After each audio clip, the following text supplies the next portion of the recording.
It's fall, which means a new start to the year, colorful leaves, refreshing crisp air, delicious treats, and that the school year is starting.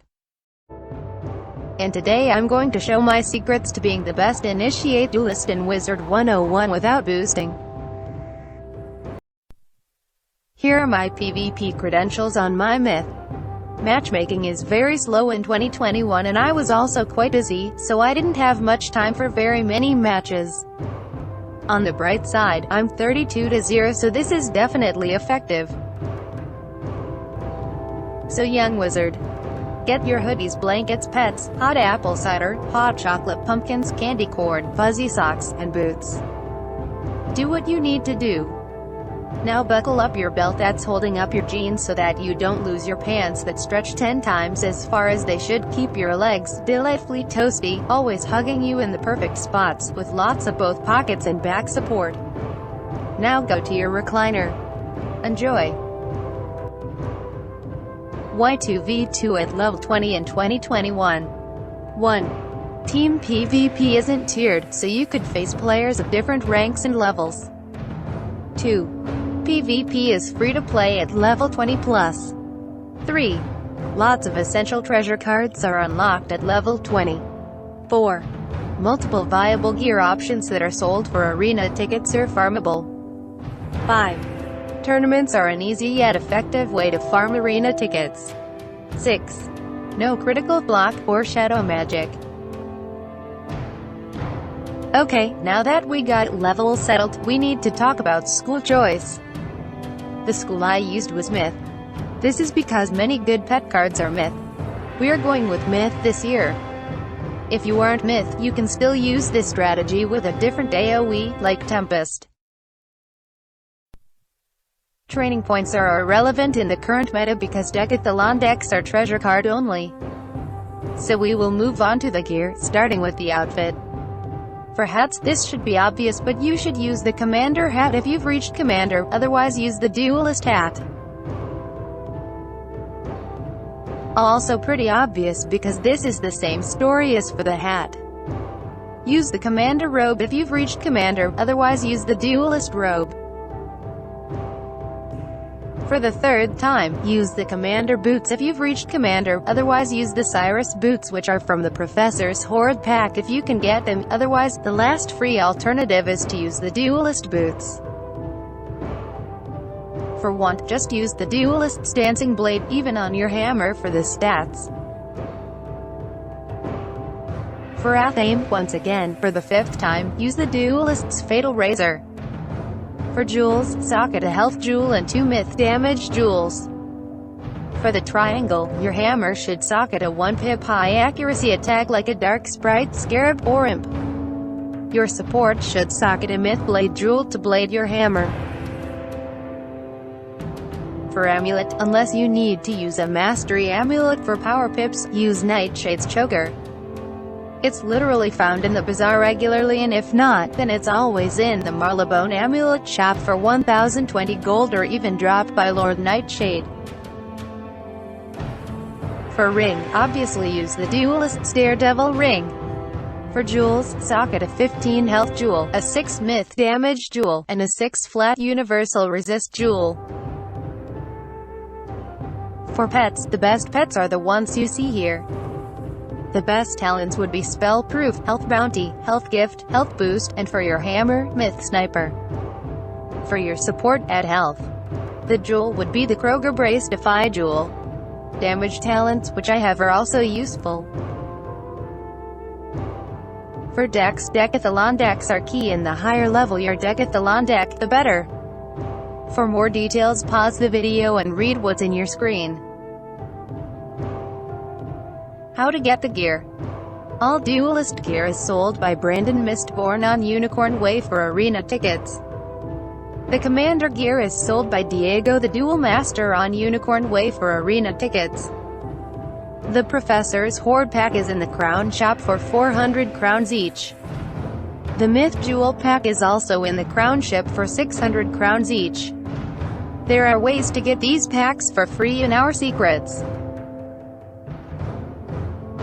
Here is an image of my deck setup. Feel free to pause the video to go into details about my deck setup. I created a PvP spreadsheet for my Lord Humongo Frog pet spell based on my damage, how many blades I have, and my opponent's resistance.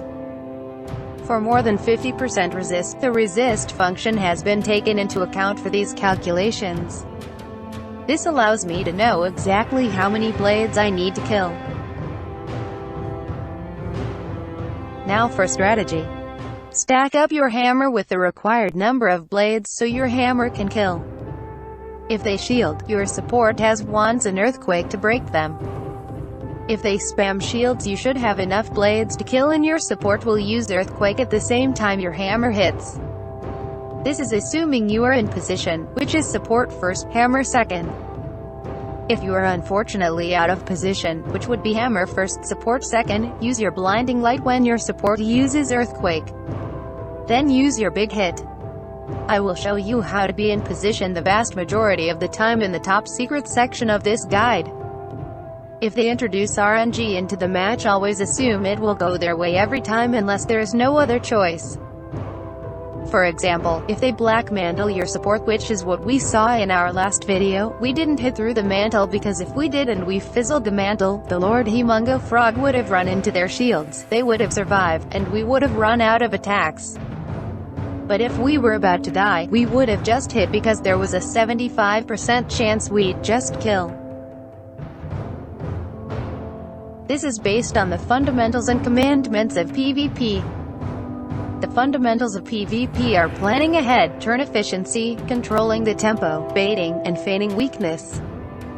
For the 10 commandments of PvP or more information on the fundamentals, read the description. Now for the top Scarlet secrets. There are many secrets to life. Same with Wizard101.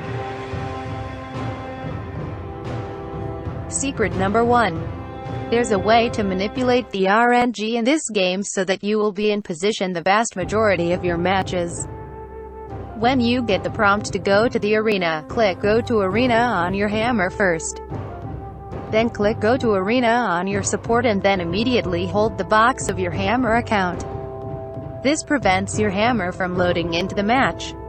Do this until your support loads into the match, then release. But don't do it for too long because if you don't load in by the end of the 15-second timer, it counts as fleeing. Secret number 2. To get packs for free, you could offer help to new players in Crocotopia to get these packs as gifts. That's what I did to get my Mythblade jewel. You can also earn free crowns by doing King's Isle trivia to get up to 100 crowns in one day, which you could use for socketing jewels or even opening packs for these items. Secret number 3. This is a big one. Play against bad players.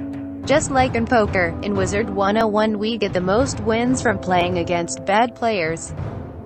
We hunt hard to find bad players in the PvP queue and we hunt them down. If I get a tryhard, I decline the match. In poker, you don't win by playing against skilled opponents. Same in Wizard101. And I don't just fight bad players. I set my deck for them if I know I got them, just like sitting on the fishes left in poker.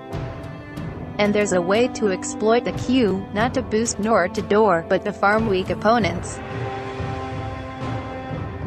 The first thing you should do if you find a fish is you should friend them. Then, you will go to team up with friends in the ranked PvP kiosk and they will show up like this. For more details, pause the video and read what's in your screen. By the way, the team up with friends button is here. That concludes this guide for Adept level PvP. Please share your thoughts in the comments. This strategy is quite effective in 2021. The results of my 32 matches should speak to itself. I hope you enjoyed this and learned something in the process. Please like, comment, share, and subscribe. Thanks for watching. Peace.